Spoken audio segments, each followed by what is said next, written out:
How's it going, brother? I'm JK Amazy, head coach and founder of the Porn Reboot system. If you enjoy watching these videos, please go ahead and like, comment, and subscribe.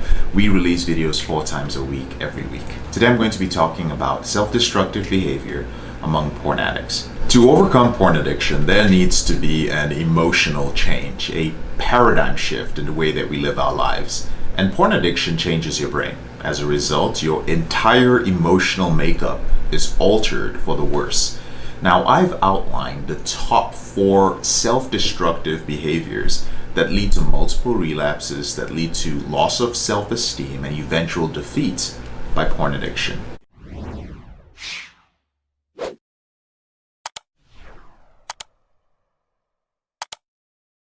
The first one is actually your porn addiction itself as a behavior. And to understand this, you must understand 2 very important facts. The first is that addiction changes your brain. This is a fact.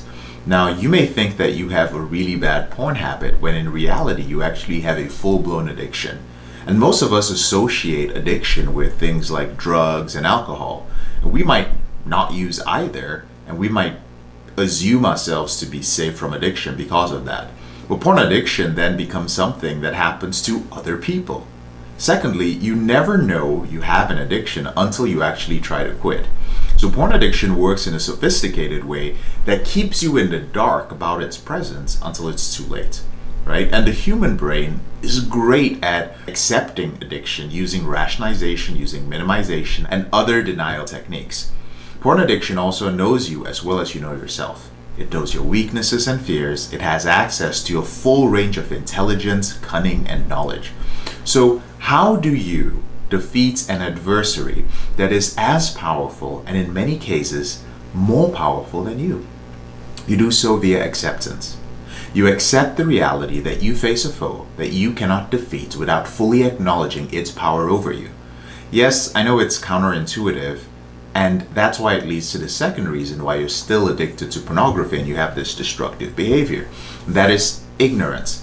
90% of everyone who tries to quit porn relapses in the first year. Now, I didn't need to take a survey to figure that one out, and I don't need to. I receive hundreds of emails in my inbox every month expressing frustration with relapses. And most of these men never actually acknowledge, accept, and understand their addiction. See, I struggled with porn for over a decade, and I relapsed hundreds of times. It wasn't until I realized and accepted the fact that I had an addiction and treated it as such that I experienced a huge paradigm shift and I began to experience success in my recovery. Hanging on to presumptions that addiction happens to other people and being too proud to admit your addiction is going to set you back years in your reboot. So realize that the more progressive and strong your reboot from porn use is, the more sophisticated the approach, which is going to be used by your addict subpersonality to derail your success. You need 100% commitment to attack your pornography addiction. The third self-destructive behavior is emotional dependency. So what does emotional dependency have to do with sabotaging your reboot from your porn addiction? A whole lot, actually. Now, you might never escape your porn addiction if you don't fix this problem first. Dependence on other people to provide you with things like respect, security, and prestige leads to emotional instability. And here's a very quick, simple test to find out if you're emotionally dependent. Just ask yourself, are my feelings easily hurt in relationships? And then after that, ask yourself, do I consider myself a highly sensitive person? So do you identify as a highly sensitive person as well? And if the answer to both of these questions is yes, then brother, chances are you are emotionally dependent. Emotional dependency is self-destructive because you allow other people to define your reality. You become highly reactive in relationships because you've made the other person more important than they should be. The higher the pedestal that you place a person on, the more likely you are to destroy that relationship. The more emotionally dependent you are, the weaker you are as a man. See, I've never met an emotionally dependent man who successfully overcame his out-of-control sexual behavior. The next self-destructive behavior is self-hate.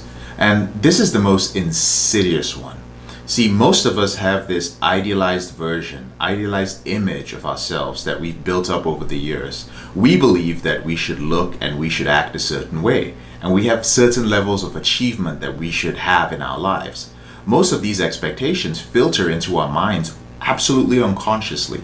So as we build up this idealized image, we develop a lot of pride in this image. So of course, the image and reality are two different things. So when we don't live up to the expectation of this image, we begin to hate ourselves. And self-hate is the number one factor that keeps you locked in your prison of pornography. See, when you hate yourself, you have no reason to give up pornography. You have no reason to improve your relationships with women or to experience peace in your life. You may try to quit porn, but all your attempts will be futile because you want your undeserving, your underachieving self to suffer for not being all that it should be. Think about that. So, brother, in our journey to free ourselves from porn addiction, we all experience these self-destructive behaviors to some extent or the other. And I urge you, brother, to ask yourself which of these behaviors resonate with you the most and begin immediately to eradicate them from your life. Now, I would like to know what self-destructive behavior affects your life. Let me know in the comment section below and I'll respond. Have a wonderful day.